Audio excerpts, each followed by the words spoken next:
बिस्मिल्लाहिर्रहमानिर्रहीम। अस्सलाम की viewers, introduction to programming using C plus series के साथ मैं हम मोहम्मद सफदर डोगर। तो व्यूअर्स, आज के लेक्चर के अंदर हम देखेंगे कि फॉर लूप को यूज़ करते हुए हम एक नंबर देंगे और उस नंबर का जो प्रोग्राम जो है ना वो हमें टेबल जो है ना वो डिस्प्ले कर देगा। जैसे मैं यहाँ पे एक वेरिएबल लेता हूँ जी, इंट के नाम से उसको n देता हूँ और मैं यहाँ पे सी आउट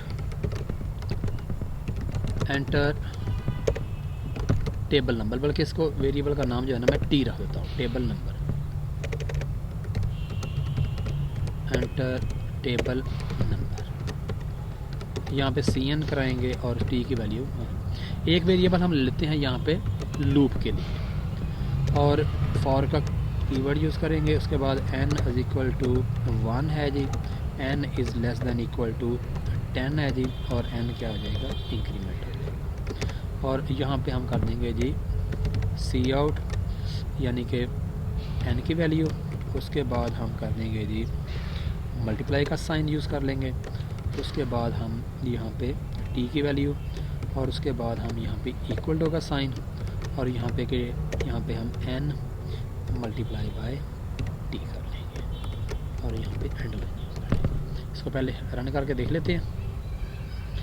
टेबल नंबर 5 कर लेता हूँ, तो ये देखें यहाँ पे हमें 5 का टेबल जो है ना वो शो हो जाएगा, यानी कि टेबल नंबर 1 to 5 हो जाएगा, यानी कि ये टेबल नंबर पूरा शो हो रहा है। अब व्यूअर्स, इस तरह है कि हम चाहते हैं कि जैसे मैं कहता हूँ ये टेबल जो है ना ये 20 तक मूव करना चाहिए, 20 तक या 15 तक कर लेते हैं। तो सेव करते हैं, इसको रन करते हैं, तो ये देखें मैं यहाँ पे कहता हूँ 7, तो ये 15 तक जो है ना टेबल आपका वो शो हो जाएगा।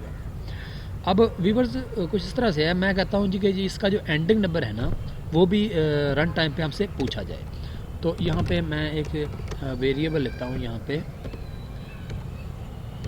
एंड के नाम से, तो सी आउट यहाँ पे लिखते हैं जी enter ending point, ending point देते हैं जी और सी एन यहाँ पे लेते हैं एंड, और इस एंड वाले को हम यहाँ पे इसकी लूप से कंट्रोल कर लेते हैं।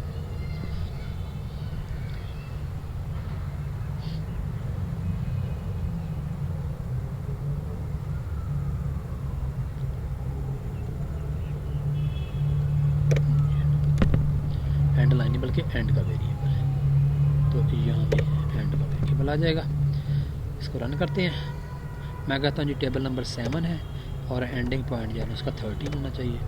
तो ये देखें ये टेबल जो है ना ये 13 टाइम जो है ना वो एग्जीक्यूट हो जाएगा।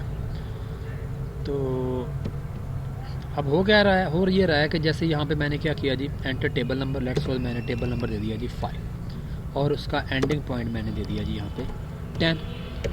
तो अब n इज इक्वल टू 1 है, यानी कि यहाँ पे आ जाएगा यानी कि 12। अब n इज इक्वल टू 1 है, अब कंडीशन हमारी जो बन जाएगी, अब एंडिंग पॉइंट जो हमारा हो जाएगा वो 12 हो जाएगा, यानी कि मेन लूप जो है ना ये 12 टाइम जो है ना एग्जीक्यूट हो जाएगा। तो अब n का यानी कि 1 की वैल्यू शो हो जाएगी, उसके बाद मल्टीप्लाई का साइन शो होगा, ये 5 का नंबर शो हो जाएगा, उसके बाद इक्वल टू का साइन और दोनों नंबर को मल्टीप्लाई करता जाएगा और आपकी जो है ना वो वैल्यू जो है ना वो करती जाएगी, वो शो होती जाएगी। जैसे मैं 5 और उसका 12, तो ये देखिए ये जो है ना आपका ये जो 1 आ रहा है ये n की वैल्यू है, ये मल्टीप्लाई का साइन जो हमने मैसेज के तौर पे शो करा दिया, ये t ये टेबल नंबर आ जाएगा, इक्वल टू का साइन ये वाला शो हो जाएगा और n को t से मल्टीप्लाई करके इसका रिजल्ट जो है ना आपको वो शो होता रहेगा। ये इस तरह जो है ना आपका टेबल जो है ना वो शो हो जाएगा। तो आज के लेक्चर को यहीं पेंड करते हैं, उम्मीद है कि आपको समझ आ गया होगी। ओके बाय, अल्लाह हाफिज़।